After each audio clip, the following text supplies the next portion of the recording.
10वें पुष्प के रूप में आचार्य श्री की रचना दोहा स्तुति में से शीतलनाथ भगवान की स्तुति प्रारंभ करते हैं। चिंता छूती कब तुम्हें, चिंतन से भी दूर, अधिगम में गहरे गए, अव्यय सुख के पूर। आचार्य श्री शीतलनाथ भगवान की स्तुति करते हुए कह रहे हैं कि आपको चिंता छूती नहीं है, क्योंकि 18 प्रकार के दोष होते हैं, उसमें चिंता भी एक दोष होता है। तो भगवान समस्त दोषों से दूर होते हैं और चिंतन से भी दूर। चिंतन भी जहाँ पर लक्ष्य को प्राप्त कर लिया है, अब भगवान का ध्यान भी जो होता है वो भी केवल उपचार मात्र होता है। तो उनका चिंतन चिंता सबसे वो ऊपर उठ चुके हैं, लेकिन इसके माध्यम से जो चिंता होती है उसके लिए चिता के समान बतलाते हैं। चिंता और चिता में केवल एक बिंदी का फर्क है। जो अति चिंता में डूबे रहते हैं वो शीघ्रता से चिता को प्राप्त हो जाते हैं। इसलिए चिंता से ऊपर उठ करके चिंतन करने के लिए मनुष्यों को प्रेरणा दी जाती है। चिंता में आगे क्या होगा, आगे क्या होगा, अरे अपने हाथ में जो है वो अपन करो। अक्सर जो है बच्चे पढ़ने वाले बहुत चिंतित रहते हैं। जो टॉप करते हैं, टॉप 10 वाले बच्चों की रिजल्ट खुलने के कई दिन पहले से नींद गायब हो जाती है। बहुत चिंता करते हैं, अब अपन टॉप करेंगे कि नहीं करेंगे, अच्छी पोजीशन आएगी कि नहीं आएगी। उसके चक्कर में वो अपनी रात की नींदें खराब कर लेते हैं। तो उस चिंता से होता कुछ नहीं है, केवल अपना ही अहित होता है। अपने हाथ में जो है बस वो अपने लिए करना चाहिए। पुरुषार्थ अपने हाथ में है, इसके आगे अपने हाथ में कुछ नहीं है। इसलिए कर्मण्येवाधिकारस्तु मां फलेषु कदाचना। फल की चिंता करोगे तो परेशानी होगी। इसलिए अपने हाथ में जो है वो अपने लिए पुरुषार्थ पर ध्यान देना चाहिए।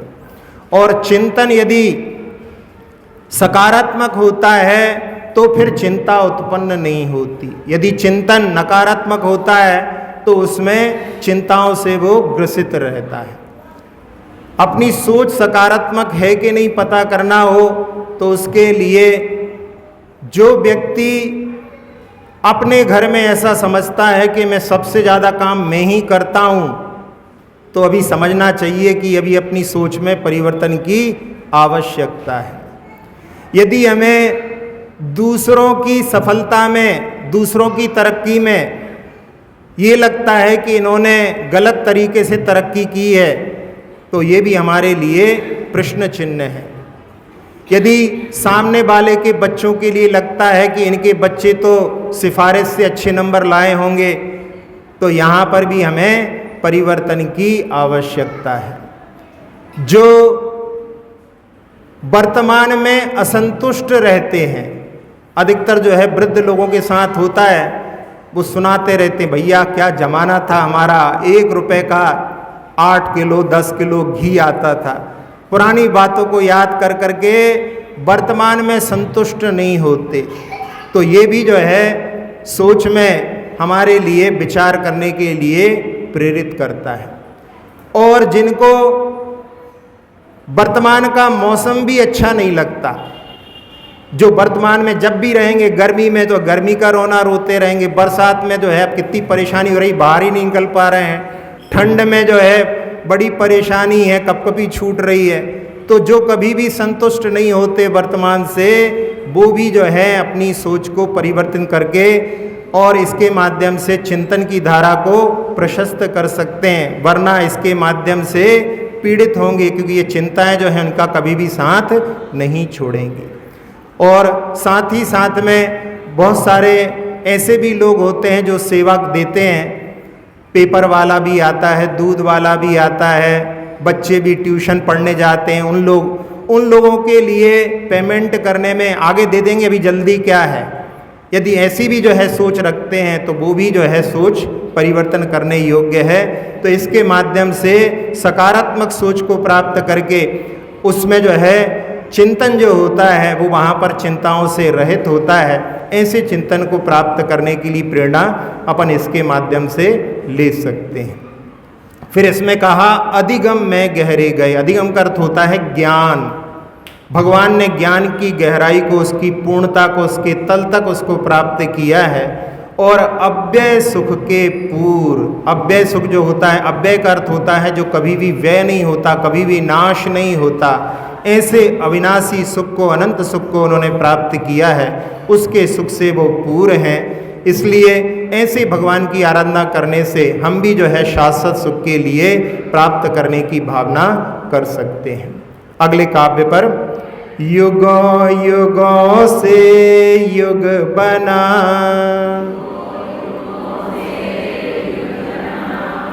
विघ्न अघों का गे, युग दृष्टा युग में रहें, पर नाग से ने।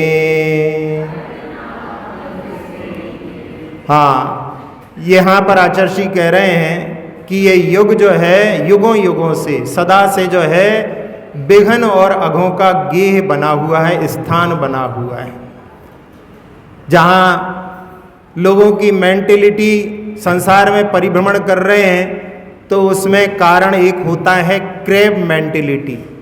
क्रैब मेंटेलिटी को, क्रैब को कहते हैं केकड़ा। केकड़ों की मेंटेलिटी कैसी होती है कि एक प्रदर्शनी में जहाँ पर बहुत सारे मेंढक आदि बहुत सारे जो जानवरों को, पशु जंतुओं को प्रदर्शित किया था, एक छोटा सा बच्चा वहाँ पर जाकर के कहता है अंकल अंकल इसका ढक्कन लगा दो, नहीं तो इसमें से जो है कीड़े बाहर आ जाएंगे। अंकल ने देखा और ध्यान नहीं दिया। फिर कहता है वो कि अंकल आप इसका ढक्कन क्यों नहीं बंद कर रहे हो। तो वहाँ पर वो कहते हैं कि इसका ढक्कन खुला भी रहेगा तो भी कोई बाहर निकल नहीं पाएगा। क्यों? तो कहने लगे इसमें केकड़े भरे हुए हैं। यदि कोई एक केकड़ा ऊपर चढ़ने की कोशिश करता है तो उसके दोनों पैरों को खींचने वाले यहाँ पर मौजूद हैं, तो कोई भी बाहर निकल नहीं सकता। तो ऐसी जो है क्रैब मेंटेलिटी होती है, वो प्रतिस्पर्धा के माध्यम से अपनी लाइन बड़ी नहीं करते, लेकिन सामने वालों की लाइन को जो छोटी करने वाले होते हैं वो जो है संसार में ही परिभ्रमण करते रहते हैं। इसलिए आचार्य जी ने यहाँ पर कहा कि विघ्न यानी ऐसी स्थितियाँ बहुत होती हैं। हमने आपको पहले सुनाया था, धार्मिक बंधुओं में भी आपस में ऐसी प्रतिस्पर्धा हो सकती है कि जहाँ दक्षिण में एक है वेणुर और एक है कारकल, दोनों जगह बड़ी बड़ी बाहुबली भगवान की प्रतिमाएं हैं। कारकल में पहले बन गई थी, वेणुर में बन रही थी, और उस समय में जो अलग अलग छोटी छोटी रियासत थी और उन्होंने सोचा कि ये भी बना लेंगे तो इनकी प्रसिद्धि हो जाएगी, हमसे बड़ी बना लेंगे। तो उन्होंने वहाँ पे राजा ने कि नहीं आप जो है प्रतिमा नहीं बनाओगे, और उन्होंने बात नहीं मानी तो उन्होंने आक्रमण कर दिया। और उन्होंने वहाँ पे फल्गु नदी थी तो उसमें रेत में उसको छिपा करके उसकी संरक्षण की, युद्ध हुआ, विजय प्राप्त की और उसको स्थापित किया। तो ऐसी जो है प्रतिस्पर्धा की भावना में सामने वाले को आगे नहीं बढ़ने देते, तो वो जो है विघ्न उत्पन्न करने की जो मानसिकता होती है उसके लिए यहाँ पर ये संसार का जो स्वरूप है इसी से युक्त है। और साथ ही साथ में जब उन्होंने महामस्तकाभिषेक के लिए कि हम महामस्तकाभिषेक करेंगे, तो फिर यहाँ के राजा ने कहा नहीं आप नहीं करोगे। और उस समय में जहाँ वेणुर है वहाँ पर रानी थी जो राजा के रूप में थी, यानी उस समय में राजा नहीं था, एक मधुरिमा नाम की एक राजकुमारी ही वहाँ पर मुख्य थी। और फिर जो है इन्होंने युद्ध किया, उसमें युद्ध में पराजित करके फिर उसने जो है महामस्तकाभिषेक वहाँ पर किया। जहाँ एक प्रसंग पहले ये भी सुनाया था कि जिसमें जब चुनाव होते हैं, लोग खड़े होते हैं, तो व्यक्ति अपने ही जो है बंधुओं के वोट काटने के लिए पीछे पड़ जाते हैं। एक जगह सुना था कि वहाँ पर जो जैन बंधु खड़ा था, उसके विरोध में जो खड़ा हुआ था, बहुत सारे जैन बंधुओं ने उसके सामने वाले का साथ दे करके जैन बंधु को विजय प्राप्त नहीं करने दी। तो ये भी जो है इसमें अपन देख सकते हैं, ये प्रतिस्पर्धा की भावना में सामने वाले को नीचा करने की जो भावना होती है वो विघन और अघ यानी होता है पाप। पांचों पापों में लिप्त है संसार, इसके कारण में कभी भी जो है इससे ऊपर उठ नहीं पाते। हिंसा का तांडव ऐसा है, अभी 2-3 दिन पहले आया था कि एक नैनीताल के पास में कहीं पर देवी को प्रसन्न करने के लिए लोग एक दूसरे के ऊपर पत्थर फेंकते हैं। हमने पहले एक गोटमार का मध्य प्रदेश का सुनाया था, अभी पेपर में आया कि उसमें 40,000 लोग उस खेल को देखने के लिए एकत्रित हुए। 1,000 लोगों ने एक दूसरे के ऊपर पत्थर फेंके, 100 लोग घायल हुए और वहाँ पर पुजारी जी ने शंख बजा करके वो युद्ध जो है प्रारंभ करवाया। और उसमें कहते हैं कि वो युद्ध तब रुकना चाहिए कि जब तक एक व्यक्ति के जितना खून नहीं बह जाए तब तक वो चलना चाहिए। अब सोच सकते हो कि कैसी जो है पापों की प्रतिष्ठा हो रही है। अभी भी जो है भले ही कह दिया जाए कि बहुत पढ़ी लिखी समाज हो गई है, लेकिन फिर भी जो है अभी भी ऐसे कार्य बदस्तूर चालू है। दस्तूर के साथ मैंने शंख बजा करके चालू किए जाते हैं। तो ये जो है संसार विघ्न और अघों का गेह बना हुआ है। लेकिन भगवान के लिए कह रहे हैं कि युग दृष्टा युग में रहें पर ना अघ से नेह। जो युग दृष्टा होते हैं वो युग में रहते हुए भगवान के लिए सब कुछ देखने वाले हैं, फिर भी जो है पापों से उनका कोई भी नेह नहीं होता। इसीलिए वो जो है सबसे ऊपर जाकर के विराजमान हो जाते हैं। जब तक इन पापों से स्नेह रहेगा तब तक व्यक्ति ऊपर नहीं उठ सकता। इसलिए इन पापों से ऊपर उठने के लिए अपने लिए इन पापों से और इन जो विघ्न आदि हैं इनसे दूर रहने का पुरुषार्थ करना चाहिए। आचार्य श्री ने एक दोहा लिखा है, भांति भांति की भ्रांतियाँ, तरह तरह की चाल और नाना नारद नीतियाँ ले जाती पाताल। पाताल में जाने के ये कार्य होते हैं पाप और विघ्न, इनसे अपने लिए बचना चाहिए। अब अगले काव्य पर चलते हैं।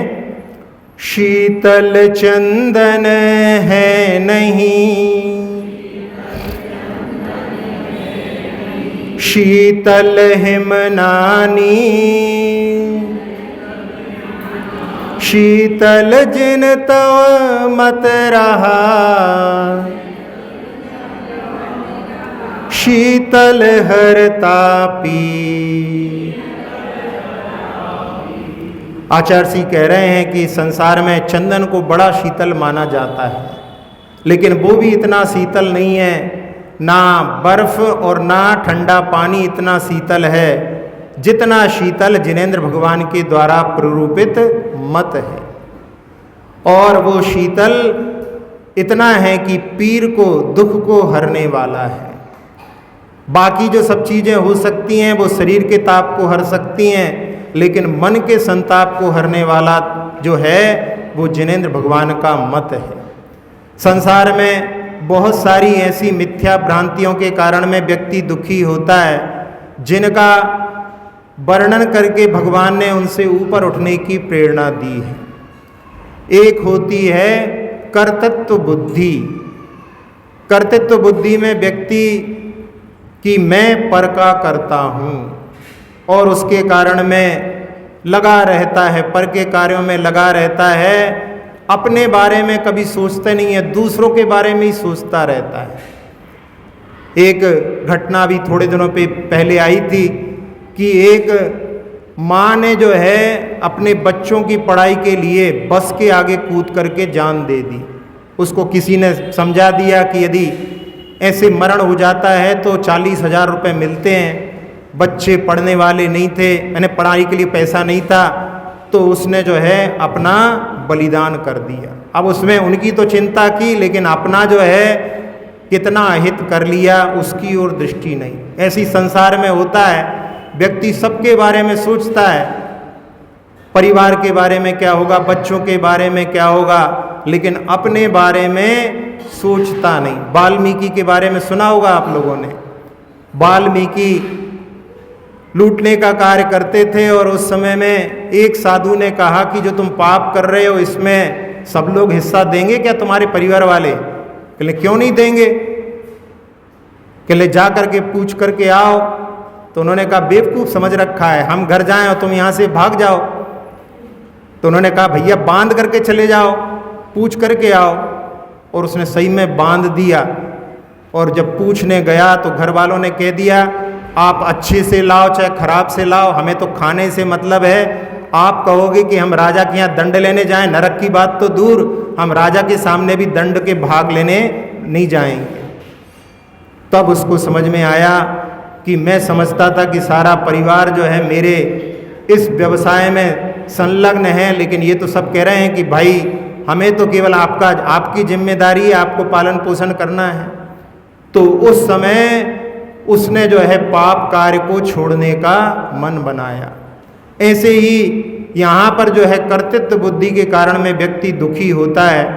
इसलिए अपना जो कर्तव्य है अच्छे नीति पूर्वक कार्य करो और जितना अपन कर सकते हैं उतना करो, और आगे 7 पीढ़ियों के लिए इकट्ठा करने की जो मानसिकता है उससे ऊपर उठो। लोग जो है सोचते हैं कि आगे इन लोगों के लिए क्या होगा, भैया उनका अपना पुण्य होगा, अपने आप उनकी सारी व्यवस्था हो जाएगी। यही सोच करके बहुत सारे लोग तो आजकल संतान से दूर हटे हुए हैं कि भैया उनका कर पाएंगे कि नहीं कर पाएंगे। लेकिन नहीं, ऐसा नहीं, वो अपना संतान अपना पुण्य लेकर के आएगी और उससे उसका सब जो है अपना अच्छा कार्य हो जाएगा। आपका तो जो कर्तव्य बनता है उससे विमुख नहीं होना चाहिए। कर्तव्य से विमुख होना ये जो है वहाँ पर कर्तृत्व बुद्धि नहीं है। कर्तव्य अलग होता है और कर्तृत्व अलग होता है। कर्तृत्व में मैं पर का करता हूँ, इससे ऊपर उठने के लिए कहा है। तो कर्तृत्व बुद्धि दुखी बनाती है, इसलिए कार्य करने के बाद में उसमें तो होता स्वयं जगत परिणाम, मैं पर का करता क्या काम, दूर हटो पर तत् परिणाम, ज्ञाता दृष्टा आत्म राम। ऐसी भावना होनी चाहिए। जो पर के कर्तृत्व में यानी अपने आप को समझता है मैं पर का करता हूँ और यदि कुछ नहीं हो पाता तो फिर वो दुखी होता है। अपना कर्तव्य कर लिया, कर्तव्य करने के बाद में बस हमारा इतना ही इसमें योगदान है, हम तो केवल निमित्त मात्र हैं, ऐसी दृष्टि होती है तो व्यक्ति कभी भी दुखी नहीं होता। दूसरी बुद्धि होती है स्वामित्व बुद्धि। पर पदार्थ को कि ये मेरा है, ये मेरा है, उसके जो है स्वामित्व पने के कारण में दुखी होता है। थोड़ा सा इधर उधर हुआ नहीं और वो उससे प्रभावित हुए बिना नहीं रहता। कितना भी जोड़ जोड़ करके रख लो, सब कुछ यहीं छोड़ करके जाना है। उसका सही उपयोग जो लोग कर लेते हैं वो तो उसके स्वामित्व पने से युक्त कहला सकते हैं, बाकी तो सब उस संपत्ति की सेवा में दास जैसे लगे हुए हैं। इसलिए यहाँ पर स्वामित्व बुद्धि ना रख करके उसका सही प्रयोग करने की प्रेरणा भी अपन इसके माध्यम से ले सकते हैं। और तीसरी बुद्धि होती है एकत्व बुद्धि। शरीर और आत्मा में भेद विज्ञान नहीं करने के कारण व्यक्ति दुखी होता है। शरीर की व्याधियों में इतना गुमराह हो जाता है, शरीर और शरीर से जुड़े हुए जितने भी संबंध हैं उन सब में वहाँ पर वो भेद विज्ञान के अभाव में दुखी होता है। तो इन सभी दुखों से दूर करने वाला जिनेंद्र भगवान का मत है, उनके बताए हुए मार्ग पर चल कर के हम इन दुखों से ऊपर उठ सकते हैं। अब अगले काव्य पर सुचिर काल से मैं रहा, मोह नींद से सुप्त, मुझे जगा कर कर कृपा, प्रभु करो परित्राप। इस संसार में जितने भी जीवों का अभी तक संसार में परिभ्रमण चल रहा है तो उसमें एक ही कारण है, मोह। मोह रूपी नींद अभी तक नहीं टूटी है, इसीलिए संसार में आज तक हैं। और जिन्होंने निर्वाण को प्राप्त किया है, जो सिद्ध बने हैं, उन सब ने भेद विज्ञान के माध्यम से ही मुक्ति प्राप्त की है। इसीलिए आचार्य अमृतचंद जी ने समय सार में एक कलश लिखा है, भेद विज्ञानता सिद्धा सिद्धा एकिल केचना, तस्सेव अभाव तो बद्धा बद्धा एकिल केचना। जितने भी संसार में बंधे हुए हैं इस भेद विज्ञान के अभाव में ही बंधे हुए हैं। तो ये भेद विज्ञान का भाव ही यहाँ पर मोह का कार्य है, मोह की निद्रा का प्रभाव कि भेद विज्ञान के अभाव में अपने स्वरूप को आज तक नहीं पहचाना। बहुत सारा काल तो ऐसा निकल गया जहाँ पर असंगी पंचेंद्री का जो असंगी पंचेंद्री तक के जो जीव होते हैं उनके पास तो मन ही नहीं होता, वो तो कभी कुछ विचार ही नहीं कर पाते। लेकिन जब संगी पंचेंद्री बनता है, मन उत्पन्न होता है, तब उसमें हित अहित के विचार करने की सामर्थ्य उत्पन्न होती है। और उस सामर्थ्य का प्रयोग करके जो व्यक्ति कौन मेरा है और क्या मेरा है, मैं कौन हूँ और क्या मेरा है, इस पर जब विचार करता है तो उसके लिए यहाँ पर उस भेद विज्ञान की दृष्टि प्राप्त हो सकती है। हम बहुत समय तक तो केवल अपने शरीर को ही मैं हूँ ऐसा मान करके अपना जीवन व्यतीत करते रहे। ये मैं हूँ और जो कुछ इससे संबंधित हैं वो सब मेरा है। उसी के संरक्षण में, उसी के अर्जन में ही बहुत सारा काल व्यतीत हुआ है। और जो व्यक्ति जब इससे ऊपर उठ करके कि वास्तव में जहाँ पर 12 भावनाओं में आप पढ़ते हैं कि जहाँ देह अपनी नहीं तहाँ ना अपना कोई, घर संपत्ति पर प्रकट हैं पर हैं परिजन लोग। देह से तो एक ऐसा संबंध हो गया, एक क्षेत्रावगाह, लेकिन इसके गुणधर्म अलग हैं और मेरे गुणधर्म अलग हैं। ऐसा सोच करके इससे भी भेद विज्ञान प्राप्त करना है। जब देह से भी अपना संबंध नहीं तो अन्य से अपना कैसे संबंध हो सकता है। जो संबंध है केवल मान्यता का संबंध है कि ये मेरा है। वास्तव में किसी का किसी से कोई संबंध नहीं, केवल मान्यता में ही अपन अपना पूरा जीवन व्यतीत कर देते हैं। इन मान्यताओं से भेद विज्ञान रखते हुए, इसका मतलब क्या है कि घर में रहो कि कोई अपना नहीं, ऐसा कहो नहीं। सबके साथ में रह करके सबका कार्य करते हुए भी भेद विज्ञान के माध्यम से अपने स्वरूप की ओर दृष्टि रखें। जैसे कहा जाता है कि रे सम दृष्टि जीवड़ा कुटुंब करे प्रतिपाल, और अंदर में न्यारा रहे धाय खिलावे बाल। धाय जो होती है बच्चे को खिलाती है, उस समय में माता से ज़्यादा स्नेह करती है। लोग देख करके ये भी गुमराह हो जाते हैं कि सही माँ कौन सी है, लेकिन मन में वो सोचती है कि ये मेरा नहीं है।